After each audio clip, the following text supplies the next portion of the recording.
It's Financial Friday.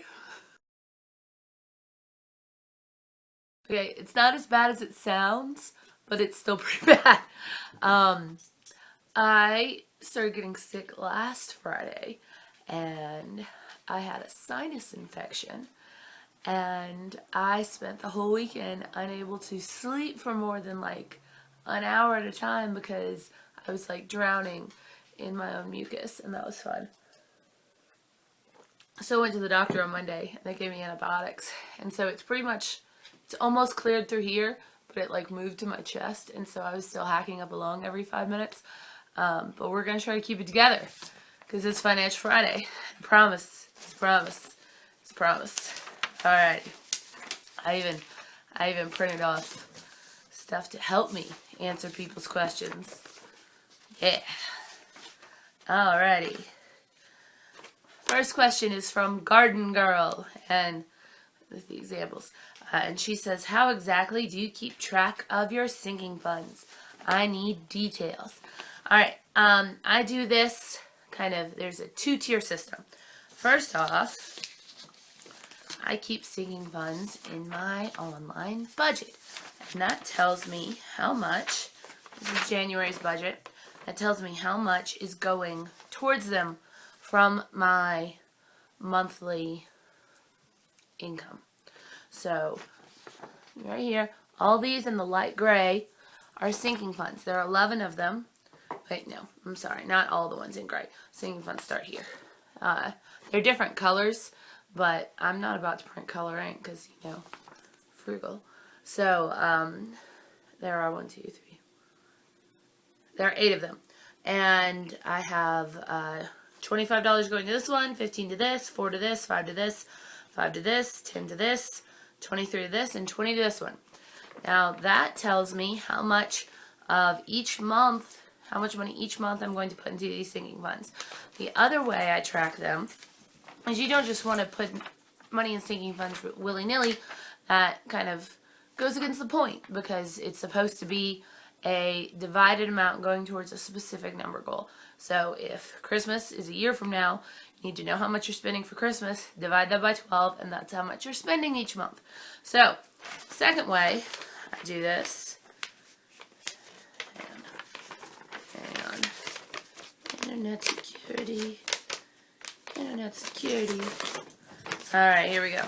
So, this is a print off from my Capital One 360 account where I keep all of my sinking funds. I use Capital One 360 not because I'm affiliate of them or anything. I've used them for years because they are a completely free, interest-bearing online account where you can have as many savings accounts as you want. And they don't charge you for any of these. In fact, they actually pay you just like a percentage of 1% interest on them, which is better than being charged. So, I've got all my funds here. The first one, and I keep my savings account, or my emergency fund in here too. So I have a checking account with them, which allows me to pull things out of the sinking funds and spend them on my debit card or write a check for them. And then I've got my emergency fund, my long-term savings fund, Christmas, pet, medical, electrical, car, laptop, Pigfest, Operation Christmas Child Birthday Fund, Domino Cruise Fund, and lawn sinking. Now you notice there are more on here than there are on here. Want to know why? Because some of these aren't actually sinking funds. They're kind of like overflow funds. So like for my lawn care, that's not a sinking fund, really. I put in $44 a month. It's just where I pay my lawn care out of, but since I'm not having lawn done right now, I'm putting that money in here for when it's going to be a thing. So I've also got electrical overflow. So if I don't spend all the money in gas overflow, so if I don't spend all the money I have budgeted that month, I put it in here instead of letting it go somewhere else. So in case I go over one month, I can pull the excess from here without messing up my budget. So here's the thing. I barely look at either of these. Like ever. I could not tell you, despite having just printed off this piece of paper, how much money is in any of these funds. Because I set them and forget them. I know that the money's going to be there when I need it. So when I decide to make a sinking fund for something, I say, okay, I decide to make a birthday sinking fund. How much, let's do Pigfest, because that's easier. I know I need about $45 in an account to pay for gas to get to Pigfest, a family reunion I go to every year, and I'll want a little bit extra to buy like tchotchkes and stuff. And so I put in $4 a month, and then when it's Pigfest time, and these are auto transferred, by the way. I have on Capital One 360 it automatically, and I used to do this manually every single month, just because I wanted to make sure I knew exactly where I was going. But I've had these for years, most of them. I finally set them this year to auto transfer. I love it. On the first of every month, all of these sinking funds, the money gets sucked out of this checking account and moved to here. I don't even have to think about it. And I know that with finances, you want to keep things where you're thinking about them. But with these, like I said, I've had them forever. I don't need to manually transfer them. I just need to know money's going to be there when I need it. So, let's see. In the Pigfest fund, there's $15.13 because Pigfest was in October. So only 3 months or so have passed since October. But the $40 is going to be in there when it's Pigfest time. I just had my birthday. I pulled the $60 because I saved $5 a month for my birthday out in January when I decided I wanted it. I used some for food. I used the rest for pedicure. And it was great.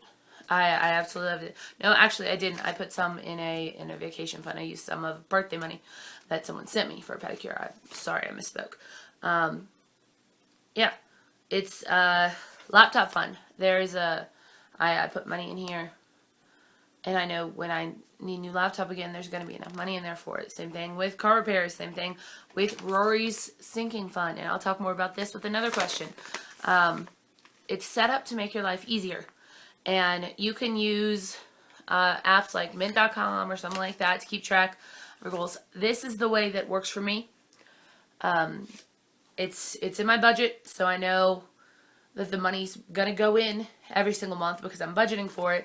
And then if I need to know how much is in it, I just log into my Capital One 360 account. And it's right there. And I can transfer it out and get it anytime I need it. So I couldn't even tell you how much the sinking amount is in a lot of these. Like how much it'll be when it's funded. Because I've figured out how much I need. And it's there every single time. If I needed to, I can just multiply however much goes in every month by 12. It's not a complex system, but it works. And I realized that just took 8 minutes. So I hope you were interested in sinking funds. But yes, that is in details how I manage my sinking funds. I hope that helped. And I hope some of you enjoyed that. Shelby Chanel asks, what do you do if you owe money on your tax return? It happened to me for the first time last year and really threw me off. I was used to getting about $2,000 back, and I was going to put it towards my debt. Frowny face. I'm sorry that happened to you. If you owe money, or if you're getting a lot of money, like $2,000 back, that means that your deductions are probably off. And Dave teaches, and I fervently believe in this, that you should want your refund to be as close to zero as possible, because that means that you're getting more money in your paycheck. And you want more money in your paycheck. You don't want the government keeping your money interest-free for a year.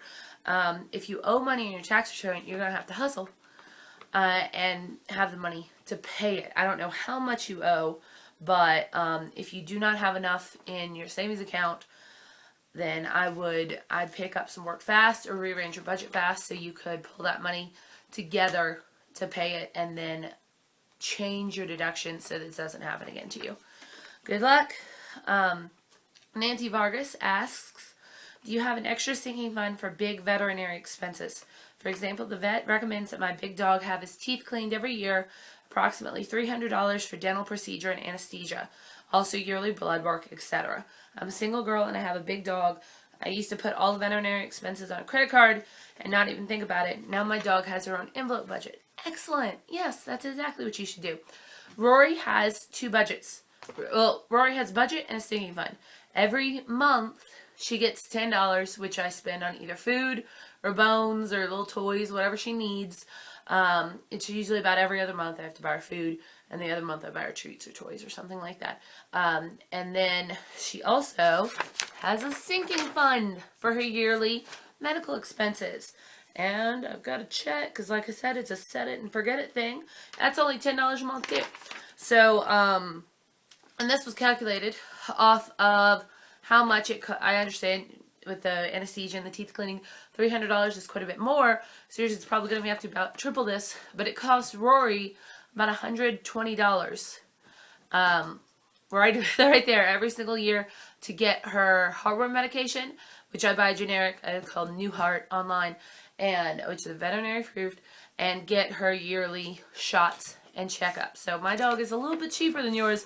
I'm sorry, but that's exactly what I would do. I would take your $300, divide it by 12, and then put that money into a separate envelope that doesn't get rated for regular expenses. So 2 budgets, one for annual expenses like the vet, heartworm pills, flea medication, anything like that. The other for regular maintenance, dog food, stuff like that. So that is what I do, and I hope that works for you. It's very nice having the money in the bank every summer when she needs her shots. Because I don't have to worry about it. It's just, okay, I'll transfer that out, pay for it. Sinking funds are my favorite. All right. Courtney Spears says, have you ever heard of the Overdrive app? It links to your local library, but you download books to your iPad, Kindle, etc. for free. I'm sure that's awesome. I haven't heard of it. I don't have a Kindle or an iPad. I have an iPhone, but that's really a pain to read books on, so I don't do it because, tiny screen. I would love to get a Kindle one day. That's on my kind of like wish list for one day, or maybe I'll get one when I have like $5,000 left in debt as like a reward. But I would love one. Right now I'm strictly a hard book person, but I hopefully someone else will look that up for their Kindle and find it useful. All right. Silly Flower says, me and my husband have one debt right now, a car loan that will be paid off in the late fall. My question is, if we have enough coming back from taxes, should we go ahead and pay off the car or save the tax money for a down payment on a home? If we have the car paid off, we'll have an extra $350 a month to put towards savings. I'm really tired of paying on the car, but I also want to build savings up. Oh, and hubby isn't much of a saver. He wants to spend the tax money on random stuff we don't need. Right now I have him set on saving it.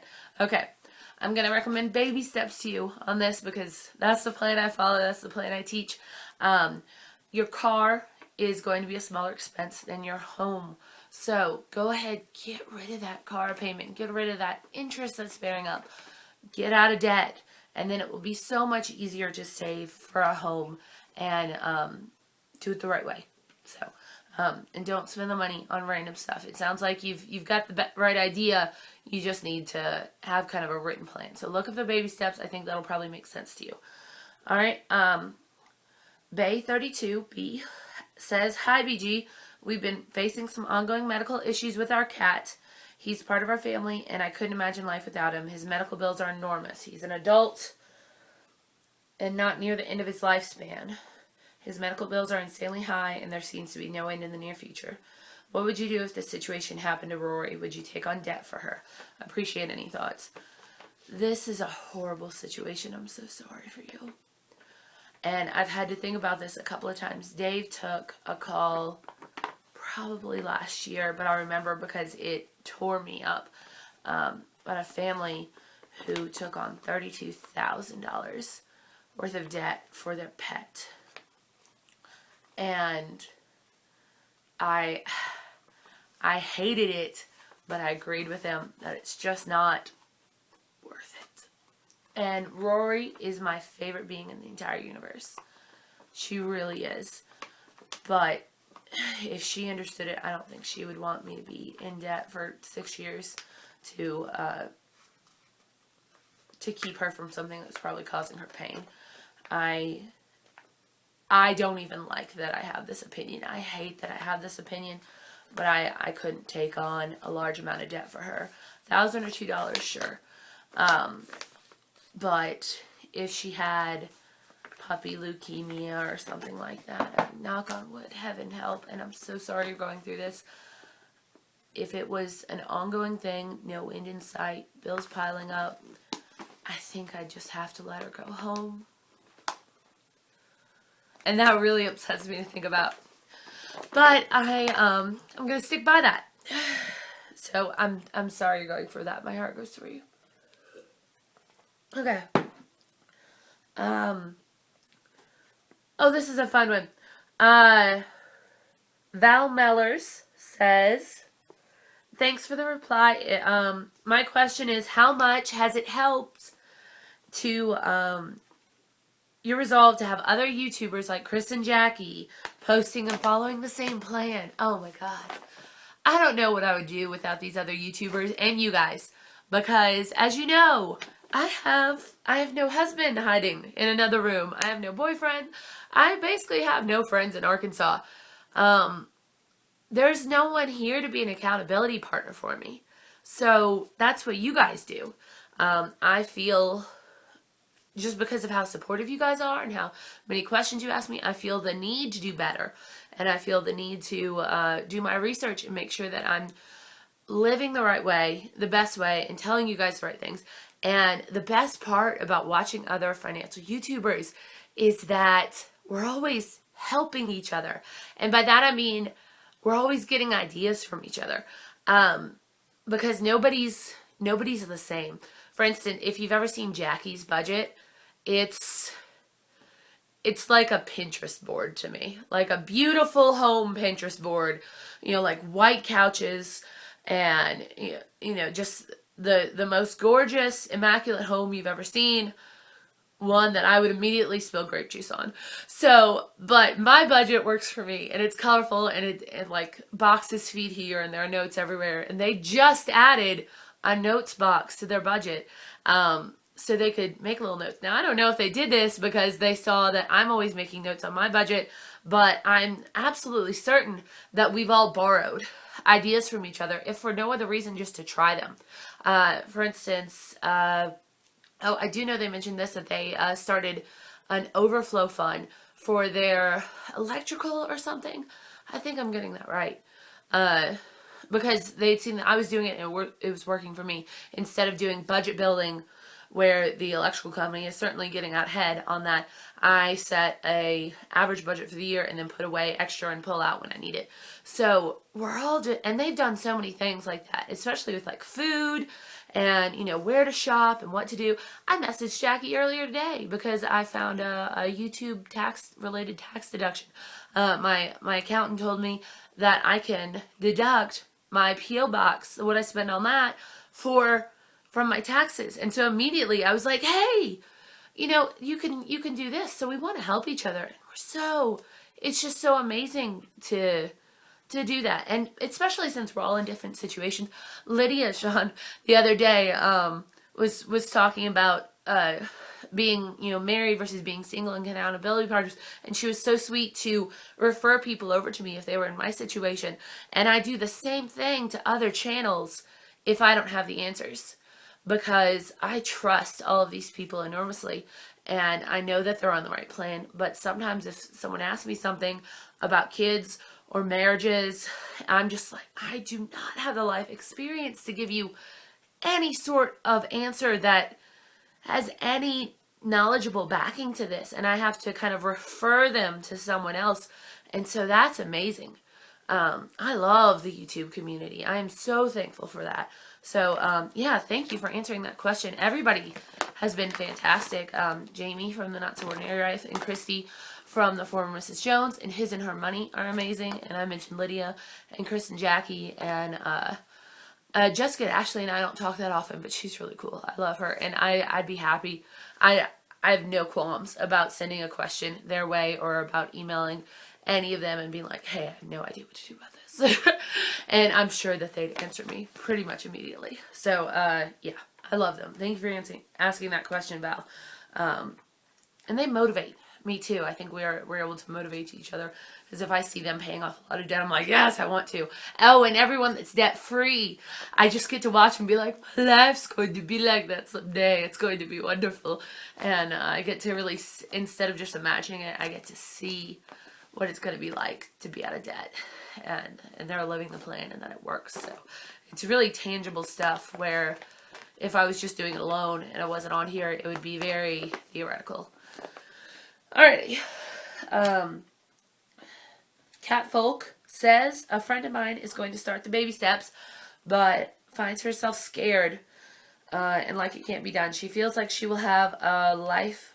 She will never have the life and time to enjoy it after BS2 and 3 since she is 56 years old and brings home around $2,000 and has at least $15,000 in credit card debt. So that's over 3 years. She's starting to admit that there's a problem, but she can't really figure it out since she's starting to be in the minimum everywhere. Do you have some tips for me to get her more motivated and to see help to bring her to at least be able to live by her means and not over? I'm a natural saver, and sometimes I find it hard to say the right thing. Thank you for your time. I have some good news for you and some bad news for you. The bad news is that if someone is not ready to begin a journey like this, there's not going to be anything that you can do to push them in that direction. They have to be 100% in.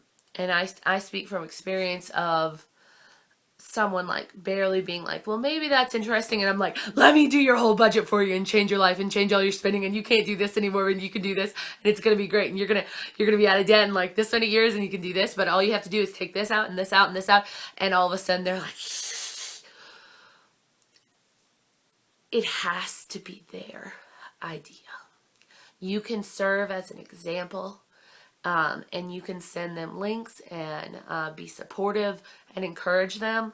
But I warn you that it's very easy for this type of thing to become something that they dread talking about. And it sounds like she does need some help. And if she wants to talk about her financial situation, please give her my email address. I'd be happy to talk with her about it. Send her links to some YouTube videos. That's not $15,000 in credit card debt is a lot of money, but it's not undoable. And at 56 years old, that's not the end of your life. She's got to think about retirement and, saving for when she can't work anymore. So she's still got life to live, definitely, and she can definitely spend the rest of the years of her life living with grace and dignity and having being in a much better situation than she is now. But beyond encouraging her to seek out this kind of change, I can't really tell you anything. Encourage her, be there for her, answer any questions she asks, send her some links, maybe buy her the Dave Ramsey book, or even offer to pay for her to go through FPU or a similar money class. But you can't take it over for her. And I wish you could. I'm sorry. But this kind of change has to be something that she dead sets on, because it's not going to be an easy change. Everyone out there that has ever done this knows that it is not an easy change. So she has to be really invested. I hope that helps. Marlena Rainey asks, where do I go to see your budget sheet? Are you willing to email me yours so I can plug in my info? I won't email it, but I will link a video down below that has that links to a free Google Doc sheet that's exactly like this. It has an example of my budget in it, and what you can do is save a copy to your Google Drive or export it as an Excel document type thing, and then plug in your own numbers. Do not request that I give you access to that, because if I give you access to that, then everybody's changing everything and all the formulas. I can't do that. Just save it as a new document, and it'll save to your drive, and then you can do whatever you want to it, and I hope you enjoy it and that it works for you. I'm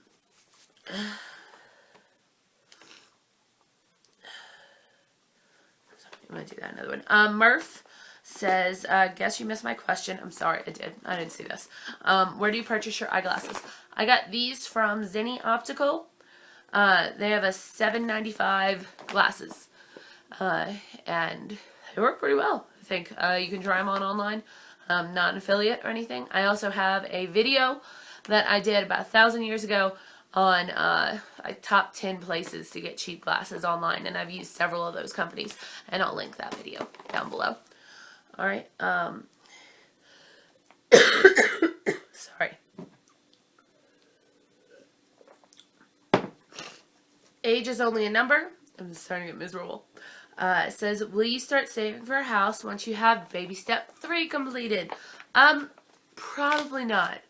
Because baby step 4 is to save 15% for retirement. Baby step 5 is to fund your kids' college. I don't have any kids. I don't have any college either. And Rory has already graduated obedience school, so she's fine. So that step will be kind of like... and then 6 is to save for a house. So I don't really know where I'm going to land at this point. I will probably not know where I'm going to land for at least another 5 years. So purchasing a house is probably not in my foreseeable future, just because I don't really like the idea of being stuck in one place at this point in my career and life. But eventually. And I will be saving for any situation that comes my way. So perhaps not specifically a house, but something. Alright, Joan Milano says, I'm fascinated that you did roller derby because I can't even stand up on a pair of skates, much less actually skate. They teach you how to fall first. It helps. I'm a klutz. Did you have a roller derby name? Also, I hope you take us along when you go to yard sales again. I enjoyed that so much. I did have a roller derby name. It was Dixie Snarlin, like Dixie Darlin, but with the... And I very much enjoyed being called Dixie for 3 years. That was a lot of fun. And yeah, yard sale vlogs. Maybe I can do that again once it starts to get a little warmer. You'll know how crazy I get, though. Careful what you wish for. Alright. Terry Paget says, I love, love, love sinking funds. Me too. Have you started one for your Roomba when you get below $10,000? I know you'll be there by the end of the year. I love your determination. You go, girl. Thanks. That is not the way I have my rewards set up.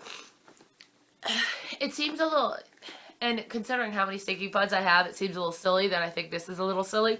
But I don't sinking fund my rewards because that's just money that could have gone to debt that's going towards a reward in the future. What I do, and maybe this will make sense to you, maybe it won't, it makes sense to me, is when I hit my goal, about every $5,000 I'll give myself a little reward, like a new dress or something.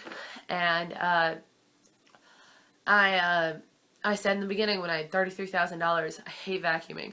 At $10,000 I'm going to get a Roomba. Or, you know, the off-brand of a Roomba, and I'm going to have a little robot that will do my vacuuming for me. I'm going to invent one that will do my dishes. And so, my best friend Jamie, she has like an off-brand of a Roomba. She loves it. It deals with all the pet hair. She has 4 animals. And so I will probably get one of those. But the way that I'm going to pay for that is when I hit $10,000 for the next budget, instead of putting however much the cost of the Roomba is, I'll take that from the amount I was going to pay to debt that month. And that seems a little harsh, but that's kind of the way it works in my brain. The reward system is I'm throwing every single extra cent towards debt. And you guys have seen my budget. It's true. Every extra cent towards debt. And then when it's reward time, I basically press, you know, baby pause, like just a hesitation. It's not even a pause. It's like, eh. And then that following month, if I've got $1,000 to put towards debt and the Roomba off-brand costs $250, then I'll put $750 towards debt, $250 towards the Roomba. And I always like, why am I doing this when I could be putting this towards debt? But then I have this physical manifestation of an accomplishment. My dress from when I got under $20,000 is one of my favorite. It's a white dress and it's got these beautiful red and pink roses all over it. And every single time I wear that, I'm like, I bought myself this dress, this $60 gorgeous dress, because I paid off $13,000.